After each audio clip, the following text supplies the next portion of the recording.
listener production. Hi, Natarsha Belling with you and welcome to the afternoon edition of The Briefing. Coming up in our deep dive, we unpack the escalating conflict between India and Pakistan with foreign affairs expert Dr Keith Sutter. He warns the threat of nuclear war is real, as well as having major economic and trade implications for Australia. But first, let's check the afternoon headlines this Wednesday, the 7th of May. Authorities are investigating whether domestic violence may be linked to a deadly house fire in Queensland. A young boy was killed in the blaze in Toowoomba, with reports 6 others, including children, were also injured, some critically. Firefighters say they faced a confronting scene when they arrived at the home. There was significant burns suffered by some of the family members. QAS treated those family members and they're now in hospital. If you need help or support, you can call 1-800-RESPECT. The jury in the mushroom murder trial has heard alleged killer Erin Patterson had wanted her husband to attend marriage counselling. Simon's brother Matthew is the latest to give evidence, saying Erin was sad the relationship with her husband was unable to move forward after deteriorating, and had asked him to help convince Simon to participate in counselling. Matthew also revealed Erin and Simon had loaned him $400,000 for he and his wife to buy their family home. Erin has pled not guilty to all charges. And Peter Dutton has made his first public appearance since Saturday night's election loss. The former Liberal leader returned to Canberra this afternoon, declining to answer questions to a small group of media, saying it was a matter for the party, and jokingly commented, "I think the model for me will be to lead a graceful silence." Now it's time to get into our deep dive on the escalating conflict between India and Pakistan. Tensions have reached concerning new heights after deadly missile strikes and promises of retaliation. World leaders are appealing for calm, and Dr Keith Sutter says we all should be concerned about how these nuclear-armed nations will respond. Keith, thanks so much for joining us. Tell us what is going on between India and Pakistan, especially over the past 24 hours. Yes, this is a dispute over territory. When the huge British colony called British India was divided at the end of the British rule in India, it's just over 70 years ago, the Indians and Pakistanis acquired separate territories. And so India got most of the territory and most of the population. They're Hindus mainly, although some Muslims opted to remain in India. And similarly, Pakistan opted to remain an independent Islamic country. Now, there was a slice of territory at the very northern part of the British Indian colony, the empire, and that was not decided upon immediately. Most of the citizens of that territory were Muslim, but the ruler himself decided to join India. And so there's been a dispute over where that land should be. This is the land broadly of Kashmir. So we see that Kashmir today is divided into 3 unequal amounts. Half of Kashmir is controlled by India, a third is controlled by Pakistan, and then there's also a portion controlled by China. So it's almost like 3 slices of a cake. The population there in the Indian area is somewhere approaching perhaps 12 million. In the Pakistani area, it's 6 million.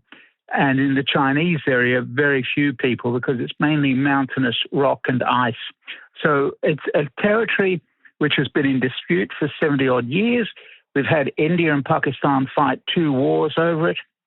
We've also had a war between India and China being fought on it, and there are periodic disputes on the borders all the time.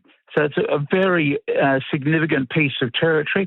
And the worry that we've got, of course, is that all those 3 countries are nuclear weapon countries, and particularly India and Pakistan. Their 2 capital cities are so close to each other. So there's a risk that any sort of conventional war between India and Pakistan could flare up into the use of nuclear weapons. So it is a very dangerous spot indeed. How much of a concern is that, Keith? Because we know there has been an escalation over the last 24 hours. How concerning is that this will escalate then into some form of a nuclear war? Well, this is the worry we've got because luckily we've not had a nuclear war since the Americans dropped their nuclear weapons on Japan in 1945.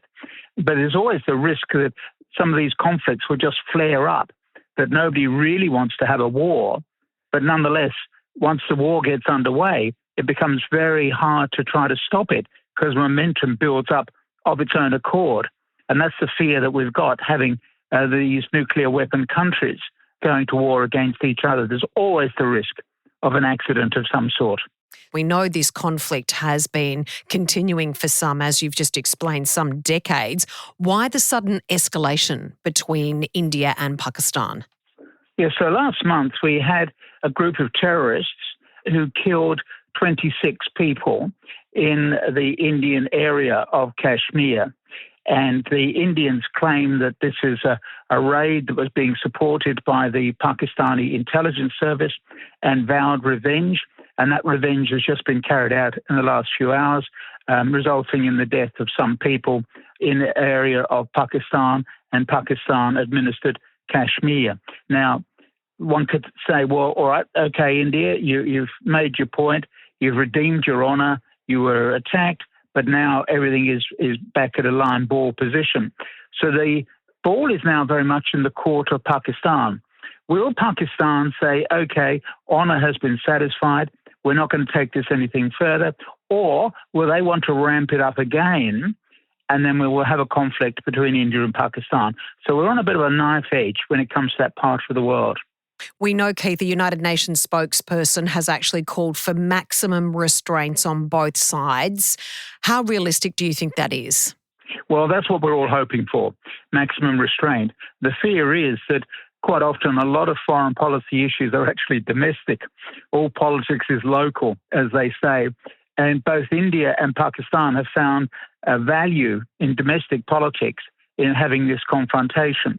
So in the case of Pakistan, for example, there was a disputed election from last year, but now suddenly all the Pakistanis are rallying around their own national flag.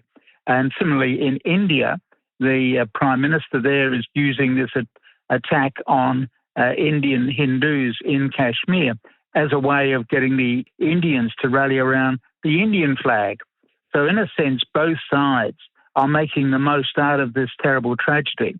And that's the fear that we've got, that in fact both sides are gaining so much that they might just decide to ramp up the struggle and we will end up with a new round of conflict. And what are the international implications for this, Keith? Do you think a third party will step in to try and quell these tensions? And where does it leave Australia with our alliances? Yeah, so in the case of trying to step in and quieten things down, the United Nations has been involved with this issue for over 70 years, pretty well right from the beginning. And the UN has not been able to sort out what to be done about Kashmir because the territory situation is just so complicated. So we would hope that the UN might be able to provide some sort of mediated solution to this. There's no one country now which is powerful enough to say, yes, you've now got to both sides, you've got to slow down. In the old days, the Americans might have done that, but they no longer have the same sort of leverage over countries that they used to have in the 60s and 70s. So it's very difficult to see how somebody could step in and then discourage both sides from escalating it. In regard to the implications for Australia, we're not tied by any defence agreement to say that we're going to get automatically involved with either India or Pakistan. But of course, there are immense implications for Australia here because obviously a war between India and Pakistan would have dramatic consequences for both those countries. And of course, this has come at a time when Australian firms are being encouraged to expand their trading arrangements and not have so many eggs in the China basket. That's too risky to just have China as your main partner. You want to encourage people to also trade with India, which means that Australia has to recognise that there is more to the arrangement between Australia and India than just cricket, curry and the Commonwealth. So we would lose a valuable trading partner if there were a serious conflict. And of course, there's also the risk of radioactivity falling into the southern hemisphere as well. So it is a risky situation for Australia in the sense that we are geographically linked into that part of the world. And in regards to what happens from here, Keith, do you think this will continue to be a very dangerous conflict, or do you think there is a real chance that this could escalate even further? I think it'll continue to boil along. My hope is that it won't result in a conflict as such, but it's certainly not going to be settled easily, because how do you divide up that territory? I mean, you've clearly got a problem which began over 70 years ago with the division of British India, and the crisis that was provoked then still has not been resolved. You've got people in those territories who want to remain loyal to India or join India or join Pakistan or be independent of both of those. It's a very complicated situation indeed, with certainly no easy resolution and very dangerous consequences for everyone. Finally, Keith, I know there's been some concern about Australians travelling to these regions at the moment. What would your advice be? Always look at the Australian government website, smarttraveller.gov.au, and they will give you advice on whether or not to travel. It's a beautiful part of the world, Kashmir. People refer to it almost like Switzerland. It's a really beautiful part of the country, but there are also dynamic political situations that you've got to be keeping an eye on, because you don't want to be in the wrong place at the wrong time. So always go to smarttraveller.gov.au, and if you are travelling, make sure you advise the Australian authorities that you're in that country. We appreciate your fantastic analysis as always, Keith. Thank you. Thank you. That was Foreign Affairs expert Dr Keith Sutter. And that's it for this episode of the afternoon edition of The Briefing. We'd love you to subscribe or follow us, and you can also follow us on our socials, on Instagram at The Briefing Podcast. And we'll be back in your feed tomorrow morning at 6 a.m. I'm Natarsha Belling. Thanks for your company.